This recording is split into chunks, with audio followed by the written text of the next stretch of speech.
primera que se asombra, lo primero que se asombra es ver que el cristianismo deja de ser una secta del judaísmo.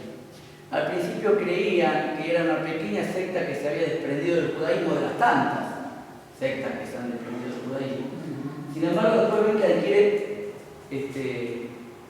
fisonomía propia, digamos, consistencia propia, como culto, ¿sí? Como conjunto de dogmas, como creencia, ¿sí?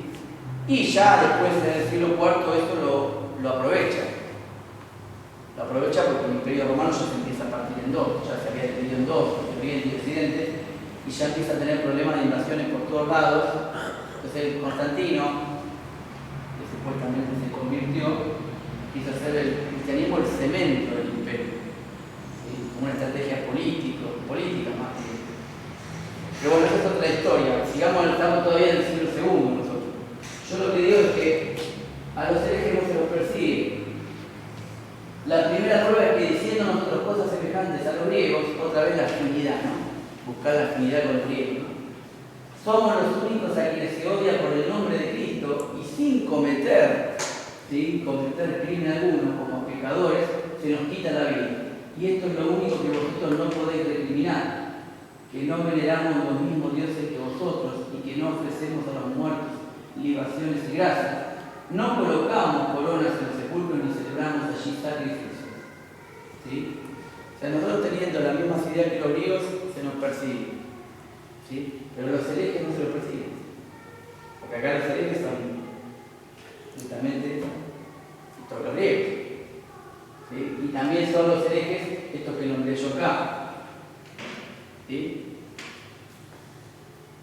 En segundo lugar, porque hombres de toda raza que antes daban culto a Dioniso, hijo de Semele y Apolo, de Leto, dioses que por sus perversos amores hicieron que no puedan por decoro nombrarse, a todos estos los hemos despreciado como que Dioniso era un dios que era el dios de las bacanales, el dios de la borrachera, el dios del vino, el dios del éxtasis, del frenesí, ¿sí?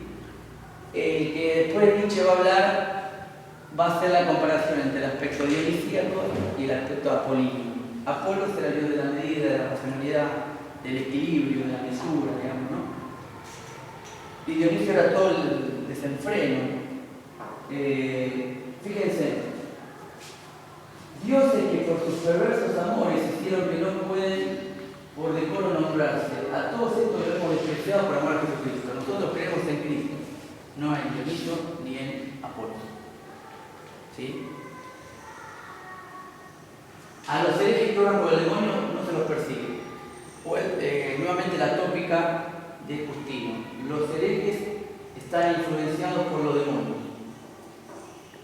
¿Sí? Bueno, acá Justino está construyendo un rival, ¿no? Y el rival es Marción, Simón el Mago, Saturnino, Sardón, etc. ¿Sí? En tercer lugar, porque aún después de la ascensión de Cristo al cielo, los demonios han impulsado a ciertos hombres a decir que ellos eran dioses, y esos no solo no han sido perseguidos por vosotros, sino que habéis llegado hasta decretarles sus nombres. Refiere a Simón el Mago y Marción. Simón el Mago era adorado como Dios. Él decía que era la encarnación de Dios, que era Dios. ¿Por qué no se lo perseguía? Marción, ¿sí?, renegaba de Dios del Antiguo Testamento y hablaba de otro Dios. Marción escribió un libro que se llama La Antítesis, o Las Antítesis, que oponía el Dios del Antiguo Testamento al Cristo del Nuevo Testamento. Cristo nos viene a hablar de un Dios distinto al que nos habla del Antiguo Testamento. Porque en el Antiguo Testamento impera la ley del talión, ojo por ojo y diente por diente. Cristo me enseñó a poner la otra mejilla. Y así hacen muchísimas analogías entre un testamento y el otro, para llegar a la conclusión de que el Dios del Antiguo Testamento no es el Dios del que viene a hablar Jesucristo, del que vino a hablar Jesucristo. ¿Sí? Bueno, a ellos no se los persigue. Es más, no se los perseguía, no, los veneraban a ellos. ¿Sí? No se los perseguía. Bueno, acá habla de la profecía, ¿no? Como máxima prueba. Esto es lo que nosotros sabemos. O sea, el pilar de la fe cristiana descansa en que las profecías judías se cumplen en Cristo porque la revelación de Dios ha sido gradual o progresiva. Lo dice Hebreos 1:1.